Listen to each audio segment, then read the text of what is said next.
हम लोग साइंस के फिजिक्स की बुक पढ़ रहे थे। फिजिक्स में हम लोग मानवीय तथा विज्ञान संसार, जिसमें आज हम लोग टॉपिक पढ़ेंगे। उस टॉपिक का नाम है वायुमंडलीय अपवर्तन। वायुमंडलीय अपवर्तन के बारे में हम लोग आज पढ़ेंगे। देखिएगा वायुमंडलीय अपवर्तन क्या होता है। वायुमंडलीय अपवर्तन, ठीक ना, समझिए वायुमंडलीय अपवर्तन के बारे में। पहला क्या, जब सबसे पहले इसे वायुमंडलीय अपवर्तन, इसे इंग्लिश में कहा जाता है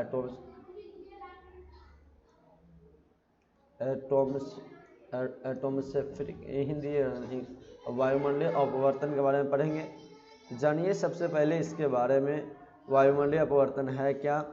तो जब प्रकाश की किरणें एक माध्यम से दूसरे माध्यम में जाती है तो प्रकाश का अपवर्तन होता है। आप लोग ने पढ़ा था प्रकाश का अपवर्तन में कि जब प्रकाश की किरणें एक माध्यम से दूसरे माध्यम में जाती है तो क्या होता है, प्रकाश का अपवर्तन होता है। अर्थात जब प्रकाश की किरण प्रकाशतः सघन माध्यम में वापस लौट जाती है, विरल माध्यम अथवा विरल माध्यम से सघन माध्यम में आती है तो प्रकाश का अपवर्तन होता है। ये सब बात आप जाने थे प्रकाश के अपवर्तन में। वायुमंडल में भी क्या होता है, विभिन्न विभिन्न घनत्व वाले विभिन्न विभिन्न परत के बने होते हैं। जैसे कि हम लोग को ऊपर जाते हैं तो उन परत का घनत्व, हम लोग ऊपर जाते हैं तो उन परतों का घनत्व क्या होता है, घट जाता है। जब हम लोग वायुमंडल को ऊपर जाते हैं तो हम लोगों का उन परतों का घनत्व घट जाता है। अर्थात पृथ्वी की सतह का सबसे नज़दीक वाली परत घनत्व सबसे अधिक है। पृथ्वी के सबसे नज़दीक वाले का घनत्व सबसे अधिक होता है। इसलिए पृथ्वी के सबसे नज़दीक वाले सतह पराकाष्ठा, जो पृथ्वी से सबसे नज़दीक वाला सतह होते हैं वह पराकाष्ठा क्या होता है, सघन माध्यम में पृथ्वी के माध्यम की सतह से दूर वाली परत को क्या कर देते हैं, परत को पराकाष्ठा विरल माध्यम से माना जाता है। पराकाष्ठा क्या माना जाता है, विरल माध्यम माना जाता है। आइए तो सबसे पहले हम लोग समझते हैं वायुमंडलीय अपवर्तन क्या है। इसके बारे में पहले लिख लीजिए आप लोग, वायुमंडलीय अपवर्तन क्या है। तो वायुमंडलीय अपवर्तन के बारे में, तो वायुमंडलीय अपवर्तन लिख लीजिए, वायुमंडलीय अपवर्तन क्या है। तो वायुमंडलीय अपवर्तन क्या है, इनके बारे में समझिए। तो वायुमंडलीय अपवर्तन क्या है,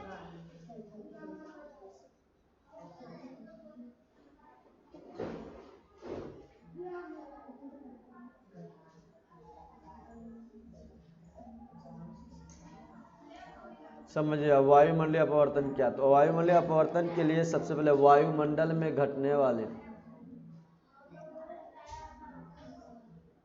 वायुमंडल में घटने वाले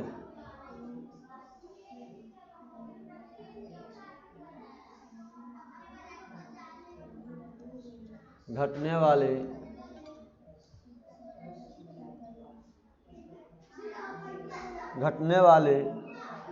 प्रकाश के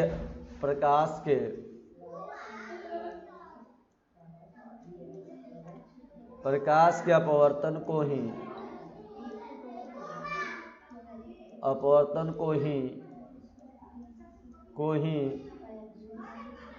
वायुमंडल अपवर्तन कहते हैं, वायुमंडलीय अपवर्तन कहते हैं, वायुमंडलीय अपवर्तन कहते हैं।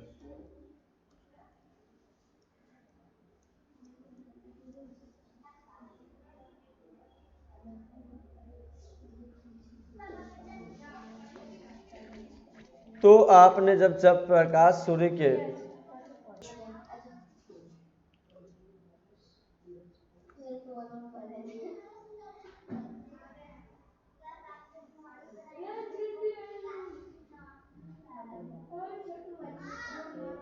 तो समझिए आप लोग सबसे सब जब सूर्य के प्रकाश पृथ्वी के वायुमंडल पर, जब सूर्य के प्रकाश कहाँ पड़ता है, पृथ्वी के वायुमंडल में प्रवेश करती है।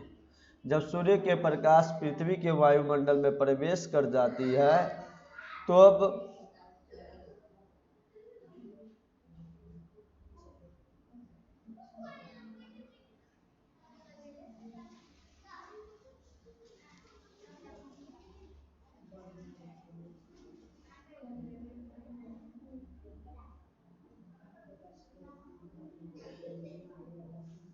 जब फिर अब समझिएगा आप लोग ठीक से, जब सूर्य का प्रकाश पृथ्वी के वायुमंडल में प्रवेश करती है तो यह विरल माध्यम से सघन माध्यम में जाती है। जैसे ही सूर्य का प्रकाश पृथ्वी के वायुमंडल में प्रवेश करती है, सूर्य के प्रकाश किसमें, वायुमंडल में प्रवेश करती है, तो विरल माध्यम से कहाँ चले जाती है, सघन माध्यम में चली जाती है। अर्थात प्रकाश का अपवर्तन होता है। इसमें क्या होता है, प्रकाश का अपवर्तन भी होता है। और वायुमंडल में घटने वाले प्रकाश को अपवर्तन को ही हम क्या कहते हैं, वायुमंडलीय अपवर्तन कहते हैं। वायुमंडलीय अपवर्तन परिघटनाओं को जन्म देते, जो वायुमंडलीय अपवर्तन देखिए, इनको विभिन्न वायुमंडलीय अपवर्तन विभिन्न परिघटनाओं को जन्म देती है, जिनमें प्रमुख परिघटना इस प्रकार है। देखिए बहुत सारे वायुमंडल में घटना होती है, विभिन्न प्रकार की घटना घटती है, जिसमें से हम लोग देखते हैं प्रमुख परिघटनाएं के बारे में हम लोग चर्चा करेंगे इस चैप्टर में। चलिए सबसे पहले तारों को टिमटिमाना, तारों का टिमटिमाना, तारों का टिमटिमाना, टिमटिमाना पूछा जाता है क्वेश्चन कि तारों क्यों टिमटिमाना, तारों का टिमटिमाना क्यों होता है। तो टिमटिमाना किसके कारण होता है, तारों का टिमटिमाना, तो प्रकाश के वायुमंडलीय के अपवर्तन के कारण। तो समझिएगा रात में तारे टिमटिमाते नजर आते हैं, रात में तारा जो होता है ना वो टिमटिमाते नजर आते हैं, क्योंकि वह क्या होता है, वायुमंडलीय अपवर्तन के कारण। और वायुमंडलीय अपवर्तन के कारण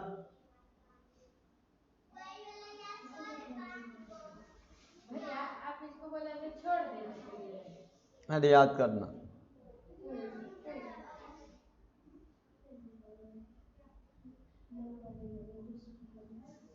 तो वायुमंडलीय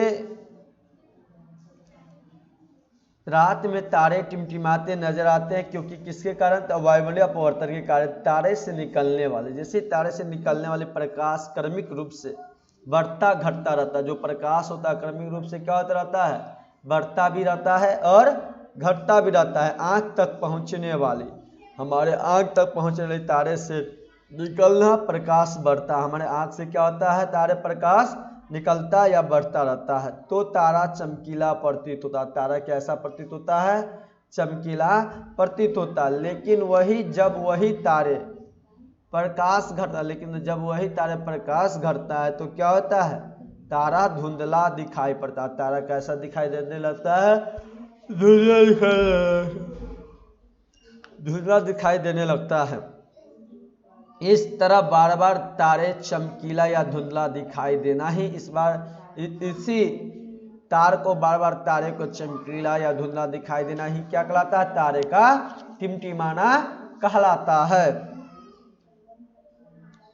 तारा से निकलने वाला प्रकाश हमेशा क्या होता है, तारे के टिमटिमाना क्या कहलाता। तो देखिए तारे के टिमटिमाना देखते हैं हम लोग, तारे टिमटिमाना के बारे में देखते हैं। तो तारे को टिमटिमाना देखिएगा, तारों को टिमटिमाना के बारे में, तो रात में तारे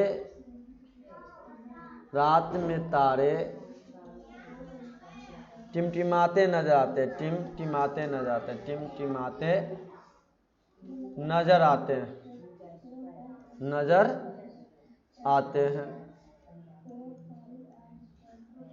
नजर आते हैं, क्योंकि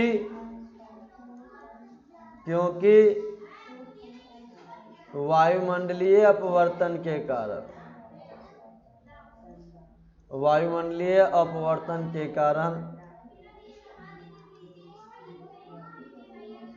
कारण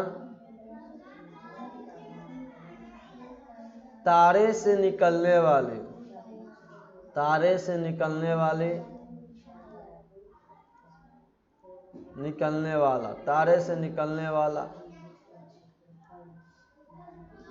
प्रकाश क्रमिक रूप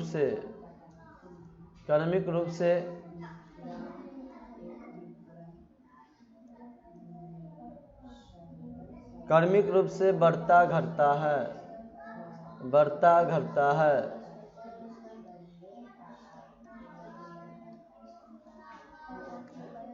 क्रमिक रूप से बढ़ता घटता रहता है।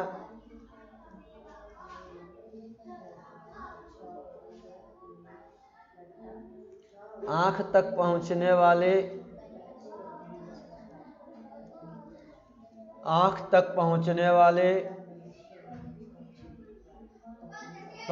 वाले तारे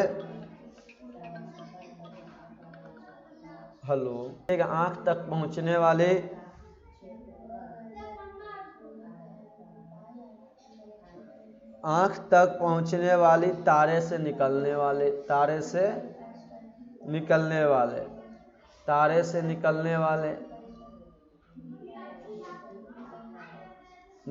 वाले प्रकाश बढ़ता है। उनसे क्या बढ़ता है?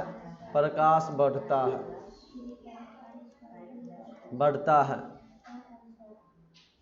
बढ़ता है तो तारा चमकीला प्रतीत होता है। चमकीला प्रतीत होता है।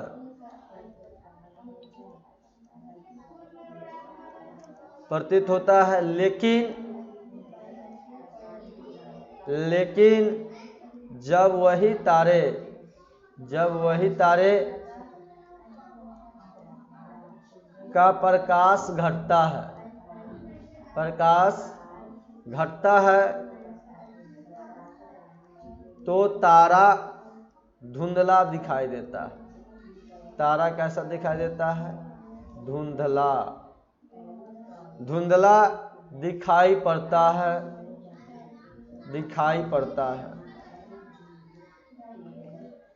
पड़ता है। इस तरह बार बार तारे का चमकीला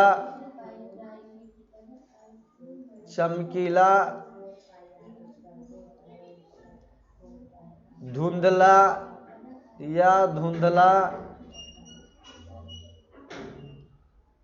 दिखाई देना ही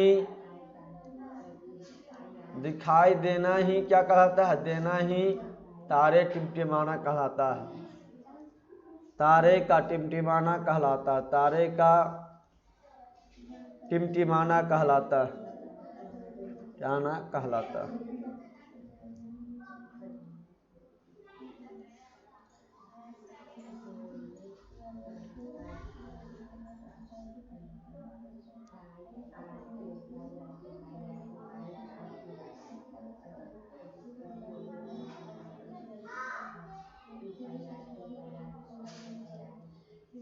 जो होता तारे, रात में तारे टिमटिमाते हमें नजर आते हैं। जो रात में हमें तारे टिमटिमाते नजर आते हैं क्योंकि वह वायुमंडलीय अपवर्तन के कारण से तारे निकलते हैं।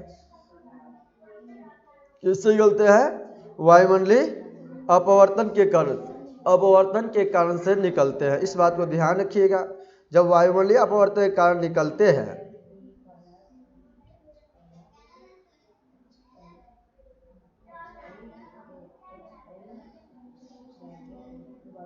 वायुमंडलीय अपवर्तन के कारण तारे से निकलने वाले प्रकाश क्या होता है? क्रमिक रूप से बढ़ता या घटता रहता है। क्रमिक रूप से या तो बढ़ेगा नहीं था या घटता रहता है। आंख तक पहुंचने वाली तारे से निकलने वाला प्रकाश बढ़ता है। आंख से तक पहुंचने वाली तारे से निकलने वाला प्रकाश क्या करता है? बढ़ता है। तो तारे का चमकीला प्रतीत होता है। और तारे क्या होता है? चमकीला प्रतीत। लेकिन जब वही तारे प्रकाश में घटता है तो धुंधला दिखाई देने लगता है।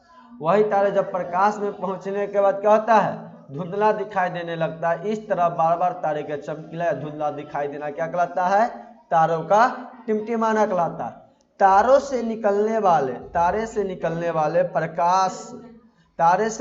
वाले प्रकाश निर्वात से होकर पृथ्वी के वायुमंडल में प्रवेश कर जाता है। जैसे तारे से जो प्रकाश निकला वह निर्वात से होकर कहाँ पहुंच जाता है? पृथ्वी के वायुमंडल में प्रवेश करता है।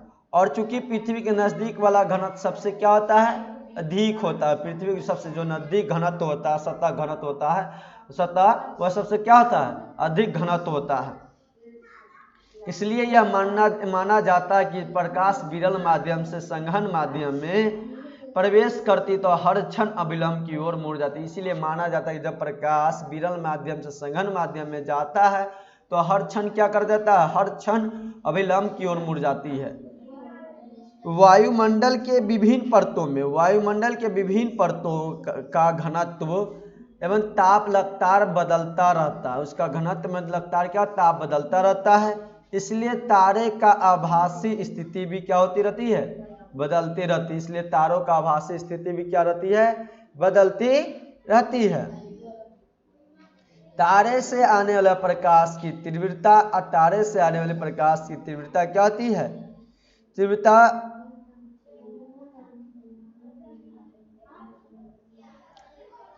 तारों से आने वाले प्रकाश की तीव्रता भी उसकी स्थिति से बदलने जाते हैं। तारे से आने वाले प्रकाश क्या होता है, तीव्रता भी उसकी स्थिति में से बदल जाती है। इस तरह हमारे आंख तक पहुंचने वाला प्रकाश की तीव्रता में क्या हो जाता है, परिवर्तन ही तारे का टिमटिमाना स्पष्ट रूप से होता है।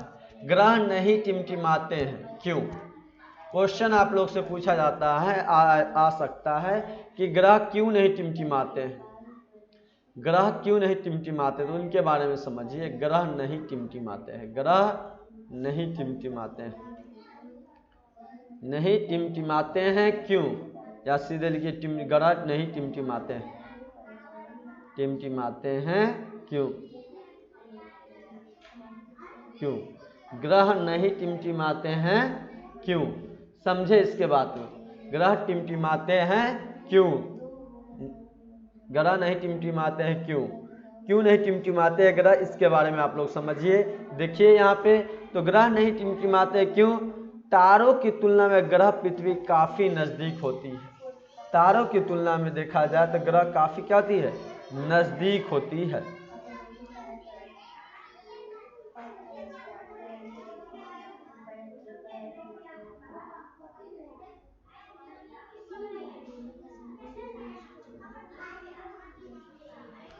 तो तारों जब होता है, तारों की तुलना में ग्रह पृथ्वी काफी नजदीक है, इसलिए तारों की अपेक्षा ग्रह बड़ा मालूम पड़ता है। इसलिए तारों की अपेक्षा ग्रह क्या मालूम पड़ता है, बड़ा मालूम पड़ता है। अर्थात ग्रह से प्राप्त होने वाले और ग्रह से प्राप्त होने वाले प्रकाश की तीव्रता अधिक होती है। ग्रह से प्राप्त होने प्रकाश की तीव्रता क्या होती है, अधिक होती है। यदि ग्रह को बिंदु साइज के अनेक प्रकाश स्रोत से, यदि ग्रह को बिंदु साइज के अनेक प्रकाश के स्रोतों का संग्रह मान लिया जाए तो वह सभी बिंदु साइज को क्या कर लेती है, सभी बिंदु के साइज को प्रकाश स्रोत से हमारे आंखों में प्रवेश करने वाले प्रकाश की मात्रा में कुल परिवर्तन का औसत मान शून्य हो जाएगा। अतः ग्रह हमारा नहीं टिमटिमाएगा। इसी बात को लिख देंगे तो आंसर हो जाता है। लिख दीजिए आप लोग कि ग्रह क्यों नहीं टिमटिमाते, लिखिए। तारों की तुलना में, लिखिएगा, तारों की तुलना में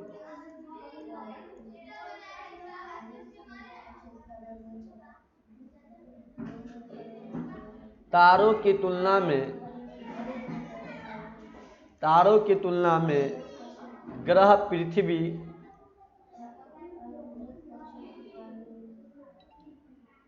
के काफी नजदीक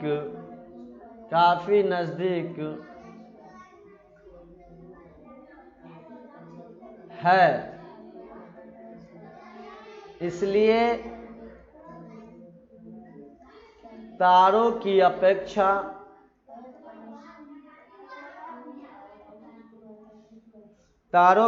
ग्रह बड़ा मालूम पड़ता है, ग्रह बड़ा मालूम पड़ता है।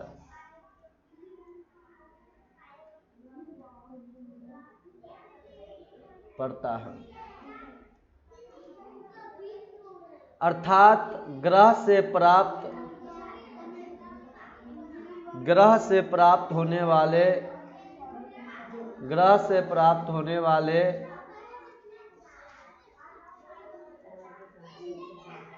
प्रकाश की तीव्रता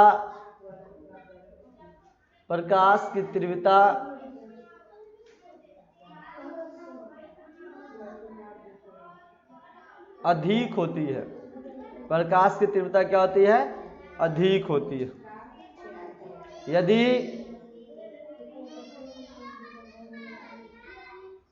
ग्रह को बिंदु साइज के अनेक प्रकाश स्रोत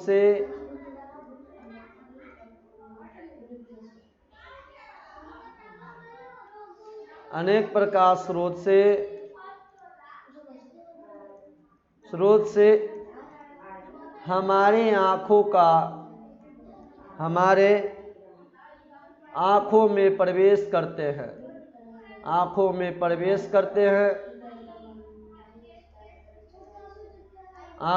प्रवेश करने वाले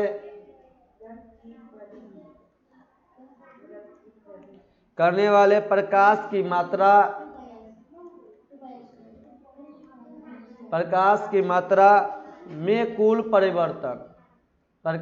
मात्रा में कुल परिवर्तन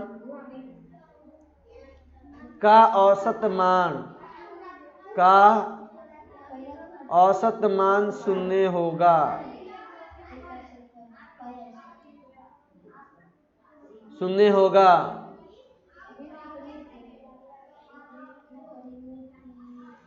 अतः ग्रह नहीं टिमटिमाते हैं। ग्रह नहीं टिमटिमाते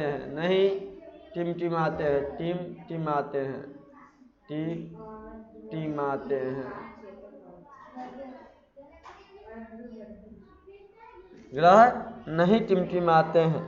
यही बात आपका ध्यान रखिएगा कि ग्रह नहीं टिमटिमाते हैं। क्यों? तो तारों की तुलना में ग्रह पृथ्वी के काफी नजदीक है, इसलिए तारों की अपेक्षा ग्रह बड़ा मालूम पड़ता है। तारों की तुलना में ग्रह पृथ्वी की काफी नजदीक है, इसलिए तारों की अपेक्षा ग्रह क्या बड़ा मालूम पड़ता है? बड़ा मालूम पड़ता। अर्थात ग्रह से प्राप्त होने प्रकाश की तीव्रता अधिक होती है, और यदि ग्रह को बिंदु के साइज के अनेक प्रकाश स्रोत से हमारे आंखों में प्रवेश करने से वाले प्रकाश की मात्रा कुल परिवर्तन का औसत मान से क्या हो जाता है? शून्य होगा। अतः ग्रह नहीं टिमटिमाते हैं। क्वेश्चन आगे देखिएगा। आगे देखिए, तारे की आभासी स्थिति के बारे में समझिएगा। सबसे पहले हम लोग क्या करेंगे? तारों को टिमटिमा यहाँ पर हम देखेंगे तारों की आभासी की स्थिति देखेंगे। तारों का आभासी की स्थिति को देखेंगे।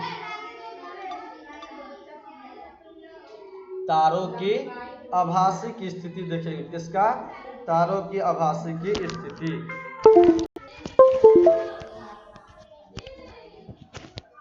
तारों की आभासी की स्थिति। तारों की आभासी की स्थिति। आभासी की स्थिति। तारों की आभासी की स्थिति। तारों की आभासी की स्थिति तो वायुमंडल में हवा के विभिन्न घनत्व वाले विभिन्न परतों का बना होता है। वायुमंडल में हवा के विभिन्न घनत्व वाले विभिन्न परतों का बना होता है। पृथ्वी की सतह के नजदीक वाली परत, पृथ्वी की जो सतह के नजदीक वाली परतों का घनत्व क्या होता है?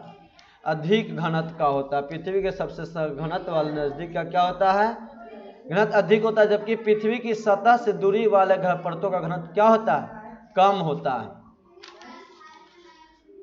दूसरों शब्दों में हम लोग कह सकते कि पृथ्वी की सतह से नजदीक वाले परतों का अपवर्तनांक भी अधिक होता है, और पृथ्वी के सतह वाले से दूसरे पृथ्वी के सतह के नजदीक वाले परतों का अपवर्तनांक भी क्या होता है? अधिक होता है।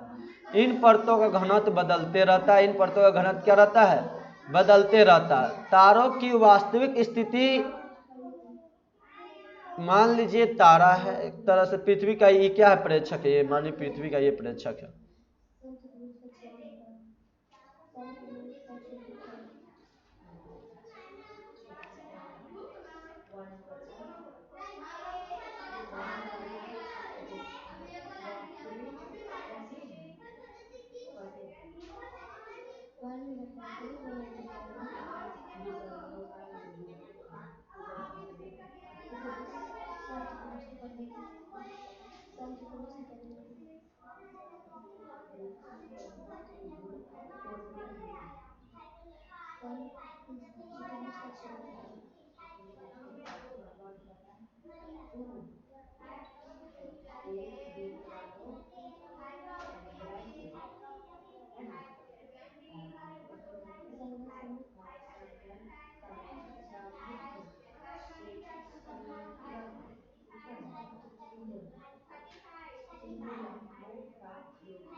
इस तरह से देखिए तो तारे का वास्तविक स्थिति क्या होता है, ये तारे की सही स्थिति है आपका, ये क्या है, तारे की सही स्थिति है आपका,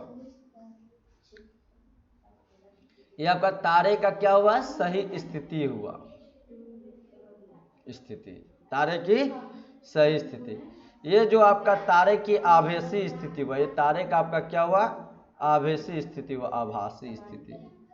ये तारे का आपका क्या है, आभासी स्थिति, तारे की आभासी स्थिति, तारे की आभासी स्थिति।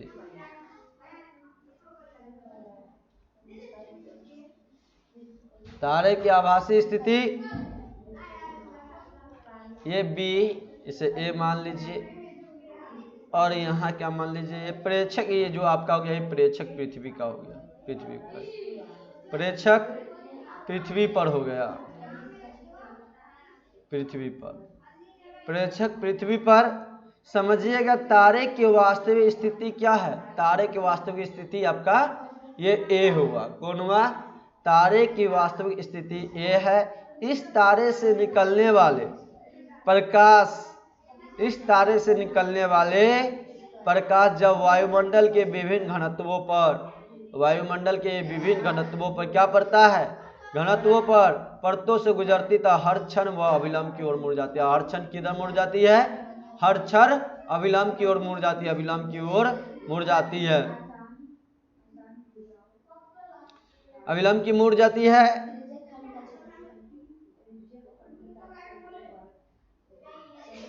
अंततः प्रकाश की अपवर्तित किरणें, अंततः प्रकाश की अपवर्तित किरणें जब आंख तक पहुंचती है, जब कहां तक पहुंचती है, आंख तक पहुंचती तो एक सीधा पथ नजर आता है, और आंख तक पहुंचती तो कैसा पथ आता नजर, एक सीधा पथ नजर आता, जैसे कि चित्र में दर्शाया गया, जैसे कि आपको चित्र में बताया गया, दर्शाया गया चित्र में।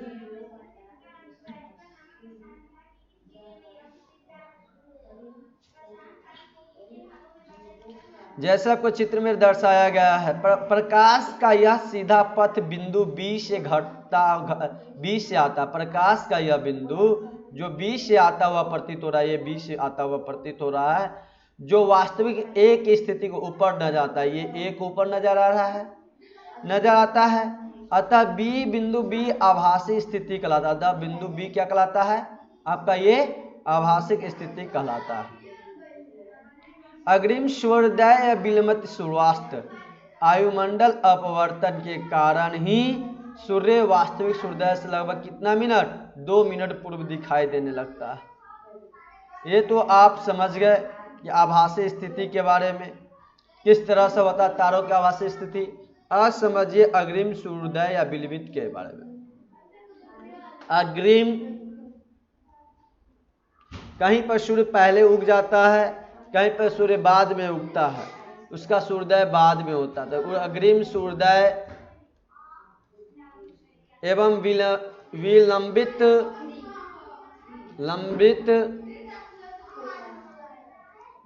सूर्यास्त, सूर्यास्त। समझिएगा वायुमंडलीय अपवर्तन के कारण ही, किस अपवर्तन के कारण, वायुमंडलीय अपवर्तन के कारण ही सूर्योदय लगभग 2 मिनट पूर्व दिखाई देने लगता है। किसके कारण सूर्योदय 2 मिनट पूर्व दिखाई देने लगता है, तो वायुमंडलीय अपवर्तन के कारण ही, जबकि वास्तविक सूर्यास्त के लगभग 2 मिनट के पश्चात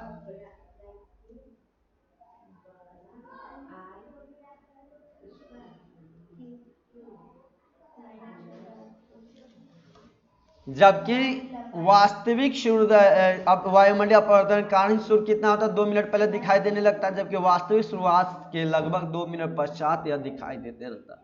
यानी जब वास्तविक जो सूर्य को उदय होने का होता है, डूबने का, डूबने के बाद भी हमें 2 मिनट तक दिखाई देने लगता है, किसके कारण, तो ये वायुमंडलीय अपवर्तन के कारण दिखाई देने लगता है। जब सूर्य क्षितिज के, जब सूर्य क्षितिज के नीचे रहता है तो वायुमंडलीय अपवर्तन के कारण ही अपने वास्तविक स्थिति से ऊपर दिखाई देने लगता है। यह समय 2 मिनट पूर्व ही रहता है।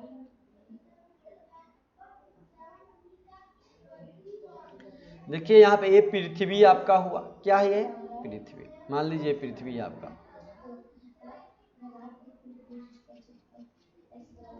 अब जब ये पृथ्वी है आपका,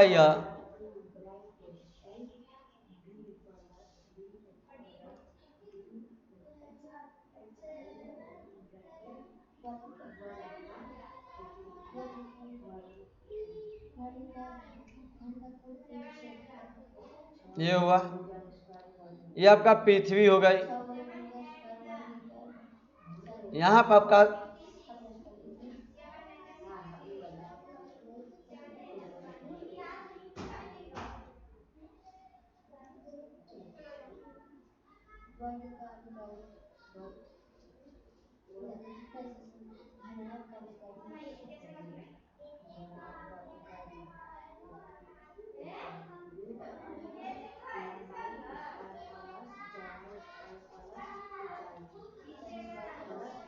आप लोग पहले ये समझिए कि जब इसी तरह सूर्यास्त तब माना जाता है जब सूर्य के सामने क्षितिज के नीचे वाले चला जाता, तो प्रकाश के अपवर्तन के क्षितिज के नीचे स्थित सूर्य के प्रकाश की किरणें हमारे आंखों तक पहुंचती है।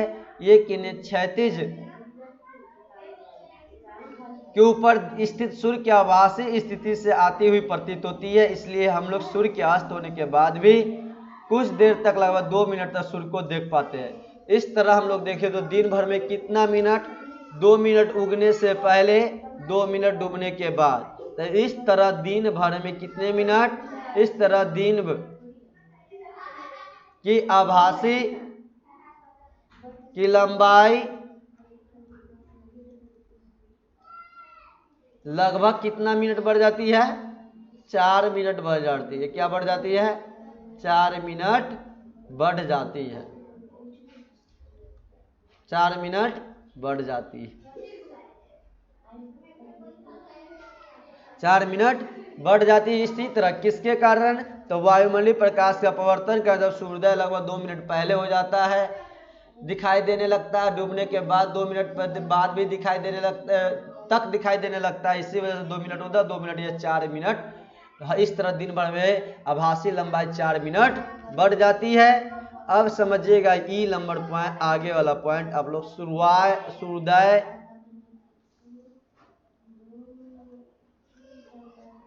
एवं सूर्यास्त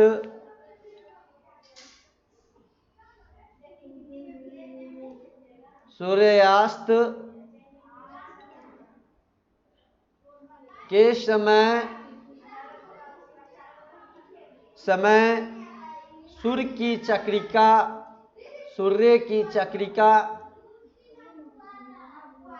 का चपटी अंडाकार प्रतीत होती है। चपटी अंडाकार प्रतीत होती है। अंडाकार प्रतीत होती है। चपटी अंडाकार प्रतीत होती है, होती है। लेकिन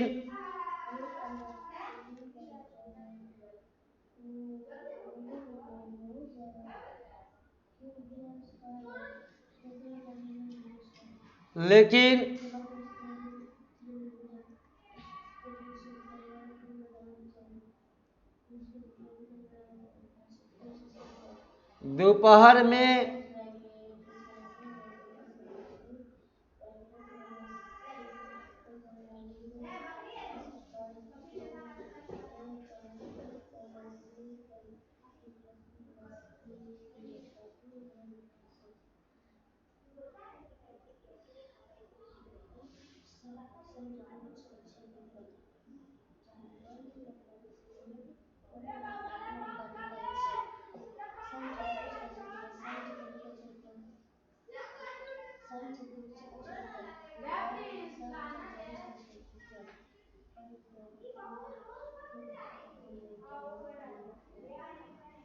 इस तरह, लेकिन दोपहर में वृत्तीय दिखाई देता है। दोपहर में कैसा दिखाई देता है? वृत्तीय दिखाई देता है। वृत्तीय दिखता है, दोपहर में वृत्तीय दिखता है। आंसर देखिएगा आप लोग, क्या आंसर करें, क्या होगा इसके बारे में समझिए। तो सूर्योदय में सूर्यास्त के समय चक्रिका का पट्टी चपटी अंडाकार प्रतीत होता, लेकिन दोपहर में वृत्तीय दिखाई देता। सूर्योदय में सूर्यास्त के समय सूर्य के क्षैतिज के निकट होती है, क्षितिज के निकट नजदीक होती है। सूर्य के ऊपरी भाग और निचली भाग से आने वाली प्रकाश की किरणें, सूर्य के ऊपरी और निचली भाग से आने वाले प्रकाश की किरणें पृथ्वी के वायुमंडल में, और पृथ्वी के वायुमंडल में क्या होती है, आसान रूप से गमन कर जाती है। जब सूर्य होता है गमन कर जाती है, इसलिए सूर्योदय या सूर्यास्त के समय सूर्य की चक्रिका चिपटी हुई प्रतीत होती है। तो लिखिए आप लोग कि सूर्योदय के समय, लिखिएगा इसमें, सूर्योदय के समय एवं सूर्यास्त के समय, सूर्यास्त के समय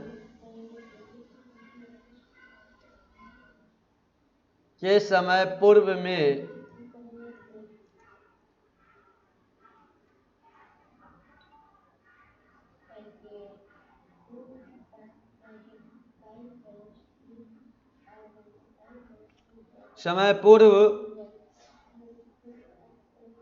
में समय क्षितिज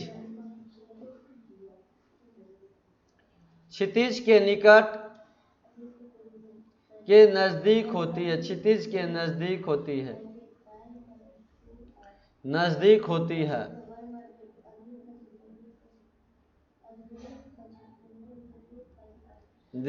है, सूर्य के ऊपरी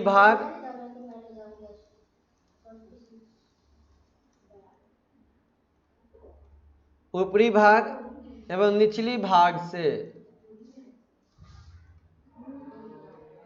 से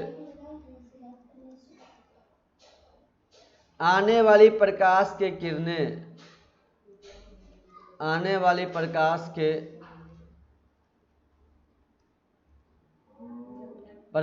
की किरणें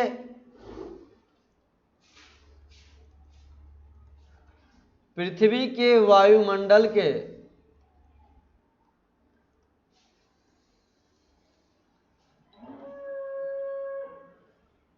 वायुमंडल में असमान रूप से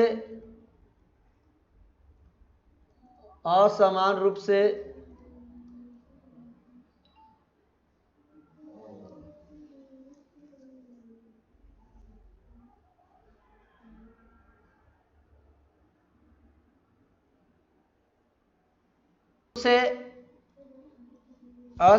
से समझिएगा, यहाँ पे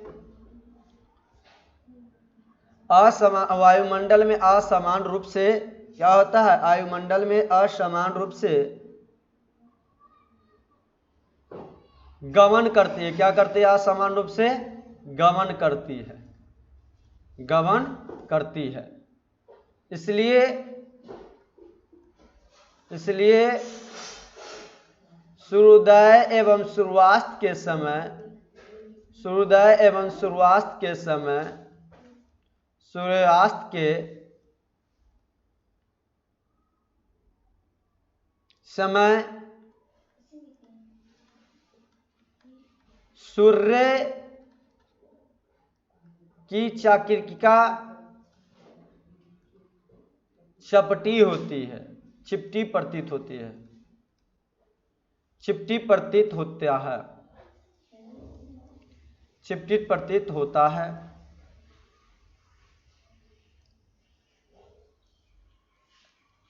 तो इस तरह से आप लोगों का कंप्लीट हुआ यहाँ तक।